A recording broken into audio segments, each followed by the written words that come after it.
Good morning, my name's Amber. I'm from Blooms on the Hill. I'm a flower farmer florist and I'm in lovely, beautiful sunny today, Budgery. It's Monday.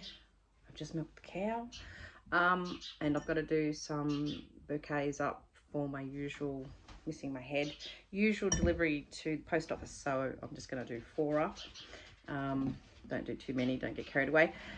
I had some of these beautiful black Marcopa dahlias, three of them that they're here in my house. And then yesterday I did a wedding flower workshop and picked 3 more to make up a bouquet, just to demonstrate how to do that for my students. So, but I love these ones. These are my new favorite. I just love this dark color, and they're a little bit crazy and they're just so elegant. So I'm going to just keep them in the house. I thought I could, yeah, I'll keep the 3 original ones in the house, and then I'm going to put these other 3, but I'm just re-cutting the stems. So if you want to, dahlias don't last an awful long time in the house. You've probably got maybe 5 days or 7 if you're lucky.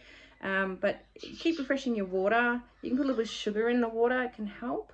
But if you recut your stems, is a really good thing to do. It just re-exposes the drinking cells in your on your flower, and cut them on an angle, because that gives you more surface area.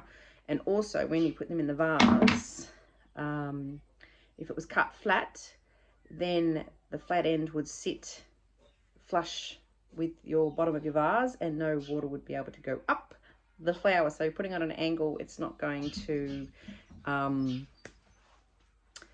get suffocated, I suppose is the word for it. So yeah, just giving these a little trim, and then I'm going to put them back on my kitchen table, because why not? I could sell them, but I'd rather enjoy them myself because they're my favorite. And we're getting to the end of the season. It's now 20th of March. Yesterday was my birthday. 20th March. And it's an early Easter this year, so it's probably going to get cold straight away after that.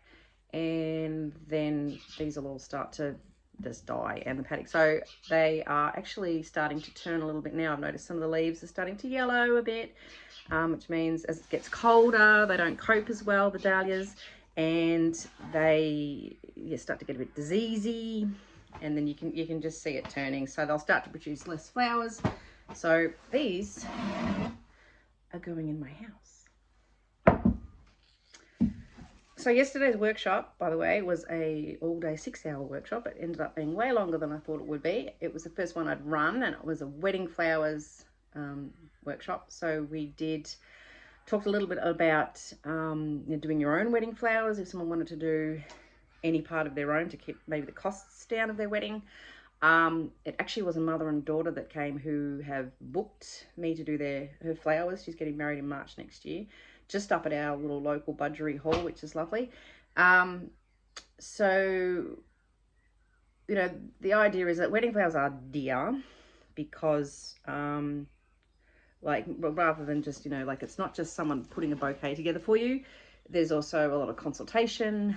There's a lot of back and forth, deciding, you know, a bride might change her mind, so that you've got to be paid for your time. So if you're planning on doing weddings as a flower farmer or a florist, or like, you've got to get covered for how much time you spend consulting with that person. Also, there's a lot of stress and run around. It's so much more than just putting flowers together on the day. So the bouquet that I might put down at the post office on a Monday might look okay to use as a wedding flower bouquet, which, you know, if someone wanted to go down there and buy one and use it on a day, by all means do that. But there's a lot more to it. So you've got to remember to get paid for your time. Someone might want specific flowers that I might not have ready that week. For example, there could be a huge hailstorm and all my cafe au lait dahlias might not be looking in their best condition. So then there could be that contacting other flower farmers, have you got this, have you got that kind of thing. So then there's also your time on the day. You might be doing a large installation. Well, I did that for my sister last weekend. and that took several hours. It also took a week of harvesting flowers. So if you are getting married and you think, wow, the flowers cost so much, yeah, there's the skill that you're also paying for, also a lot of time. And if you're buying from a flower farmer, well, they've had to grow the flowers as well. So that's, you know, not just the cost of the tulip bulbs and the dahlia tubers and the seeds and the seed raising mix, but also their time. There's been, you know, 4, 5, 6 months worth of time gone into all of that. So, you know, you've sort of got to think, rather than just this finished product, this posy is worth this much. That's just not how it works. Anyway, so at the workshop yesterday, if you're interested, we did, well, we put together I did a vase arrangement just to show the students, you know, that it's actually, you know, if you wanted to do this sort of thing yourself, it's not as difficult. This is like a larger, it's actually not a very big vase, it's about as tall as my head. This would be a good sort of thing to do, you know, in an entryway or next to a welcome sign or on a grazing table or anything like that. I did 3 of these sort of size things for my sister for her wedding, and I really like the yellow cosmos in it. I haven't really used that much. It gives a nice little bit of movement. So we did one of those just as a bit of a demo, and they gave me a bit of help. We also did a jam jar posy. So I did this one. Really like my orange seedling dahlias. I used some Rebecca. Haven't really used that before. And these are nice because you really need to make sure they're not too tall. So if they're going to be sitting on tables, they're a good thing for people to do themselves. But you've got to make sure that they're not too tall because people need to see over them when they're sitting at the table. The other thing we did was a buttonhole. Mine's over there and it's been out of water all night, so it looks a little bit sad. So we did that, and then we also did a bouquet, and that was practicing the spiral technique as you put flowers into the bouquet, which is always really tricky, particularly for someone who's never done it before. It's all, you feel all fingers and thumbs and you need an extra hand. So we did that, and they went away with some a booklet of paperwork, you know, just about if you were going to do your own wedding flowers, and suppliers of seeds and tubers, and I put together a whole book of stuff that's quite useful. And then we had a really nice lunch. We had a yummy lasagna and we had cake because it was my birthday, and it was also one of my students' birthdays the day before, and it turned out that she is exactly 1 day older than me, so that was really fun too. So anyway, I've got to put these bouquets together. I've actually got to go out and cut flowers now, and I better hurry up, it's getting late. Right, I put together one bouquet. This is actually the flowers from the vase that I did yesterday, which were all perfectly good. So I don't really need them in my kitchen. They can go down to the post office. Now these are the flowers out of my demo bouquet I did yesterday. It was a bridesmaid bouquet, whichever you preferred. And this is the one I pulled those 3 beautiful black marcopas out of. So I'm just going to find 3 other flowers that'll go nicely in there. Actually, potentially those ones. Yeah, and make up a bouquet using those, because waste not, want not, I suppose. Here we go, we might use this. This one is oh, he's a little bit blown. Maybe we won't use him. Anyway, we'll have a look. There's a fair bit to choose from, and then there's a whole paddock down there. All right, there's our second bouquet. Look at that gorgeous collarette dahlia. I think that one's Otway Romance, and there's that dahlia there is first prize. There's another yellow one. I think that's Corabelle Heather. Bit of Gomphrena. Looking good. Look at Jack. Hey. Right, heading back out to pick for another bouquet. Normally I just pick all 4 at once and fill 4 buckets. I did used to just pick a whole bunch of flowers, and then that was not a good way to do it. So now I pick like 4 separate buckets and pick specific flowers for each bouquet, and that way we don't waste any flowers. So now I need to choose colours that look a bit different for this next one. Here's this, look at this seedling. How nice is this? This is another seedling as well. It's gorgeous too. Maybe I should use those. One of my Rhode Island red chickens has learned how to fly over the fence. So I'm constantly catching this chook. I just picked a bucket with fairly pinky colours, and actually I don't think I'll use them all because some of them I'm like, I want to put them in my own house. And I completely ignored my rule of just picking a bucket of blooms specifically for a bouquet. Anyway, so I'm putting this one together and I'm doing that whole spiral technique in my hand, which is a little bit hard to demonstrate and hold my phone at the same time. It's coming along. It actually looks quite purple, but it's actually fairly pinky. I did decide to keep these for myself. This is a seedling that I named after myself because I really like it. And this one is another seedling and it's so pretty, and my daughter named it Birthday Cake. Not that we're going to register them or everything, or they're probably not perfect, but I will keep those for sure. So it's kind of handy to know which is what and just give it a name. It does look like a birthday cake. All right, up to the last bouquet now, and I think I'll go reds.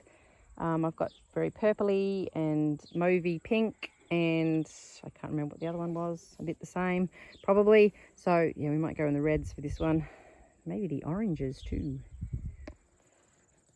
Just going down my paddock now. I'm going to get some. I've got some reds. Go get some. Oh, tequila sunrises. These little fellows. These fellows. And there's a little bit of a row of them. I think they'll go with the red quite nicely. This is my last bucket. So it's got some red. This one here has got sort of purpley sort of tips inside. So I've gone with a purple there to kind of highlight that. And a bit of Rebecca. Oh, I quite like this one. Bit different. Now I've just got to wrap these up. I fold my paper into like a triangle, and then I'll stick my bouquet in here, and I'll leave the stems sticking at the bottom so I can put them in a bucket to go to the post office and sit in a bucket of water. And I'll put a little sticker up there. Always brand your flowers so people know who they're from. So we've got 4 bouquets done that need to go to the post office, and Jack is ready to come with me since he always comes and down to the post office with me on a Monday morning. So he's ready waiting so he doesn't miss out. I'm back home and I'm having one of those days where I'm not getting hardly anything done. Last week I had a great day where I got heaps of seedlings planted and lots of things done, and today it's just I'm so far behind. Anyway, I'm out into my dahlia patch and I'm going to deadhead quickly because everything's looking a bit floppy. I have been I've started labeling my dahlias. I don't know whether I mentioned this, but I'm putting tags on them with their names, so I'll probably dig up what's in my flower patch, not my paddock. So weather's starting to turn. Start to label your dahlias because you won't know what they are as soon as they lose their feathers. As soon as they lose their flowers, you won't know what they are. And it's very quickly looking like things are going to stop flowering. So, I mean, I could have another month left in them, hopefully. But, yeah, get them labelled because you just won't know. And then you'll regret it. Yeah, I just had one of these days today where I feel like I've achieved absolutely nothing. The other day when I planted out those foxglove seedlings and scabiosa and status and did this sweet pea, the first part of it, and I did so much that day, and today I feel like I've done nothing. I did like milk a cow and do 4 bouquets and took in the post office, and then I deadheaded the dahlias up here in the patch and down in the paddock. Then I went and fed the lambs. We're feeding them on grain. I have been on the phone a bit today because I had to make a phone call and contact the vet because we've got 11 cows that haven't calved and that should have, so we've got to get them preg tested. I don't know what's happened there. And then I've got 2 bulls that are currently broken, out of action. And so I'm trying to chase down leasingable for the other farm, and it's just been one of those days. Anyway, so I'm going to put these sweet peas in now, and I don't know if I'll dig anymore.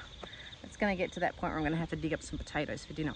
So thanks for joining me today, and hopefully tomorrow and the rest of the week we'll get a little bit more of this done. I've really got to get seedlings out, these hardy annuals, and start more seeds. There's lots to do. So oh, that's the other thing I did today, is I ordered daffodil bulbs. I wasn't going to plant any, but I'm thinking perhaps I should. So I made sure I got some that are sort of early, and some that are mid, and some that are late spring flowering, and a few more tulips. Wasn't going to go crazy with those either, but something happened. Oh well, can't help it. All right, I'll catch you later. Bye. Right, I'm back just briefly. I ended up finishing the sweet peas because, see behind me, it's going to be the great wall of sweet peas come spring, because I figured might as well do the last one, get it done. So I'm really pleased with how it looks. So there we go, there's 3, the one we did the other day, and then the 2 just now. So 3 panels of sweet peas. So there should hopefully be lots. Hopefully they'll be better, they'll get more sun, better soil, they're not going to get eaten by ducks. So just now I will water them in with some liquid seaweed, and then go and start some dinner.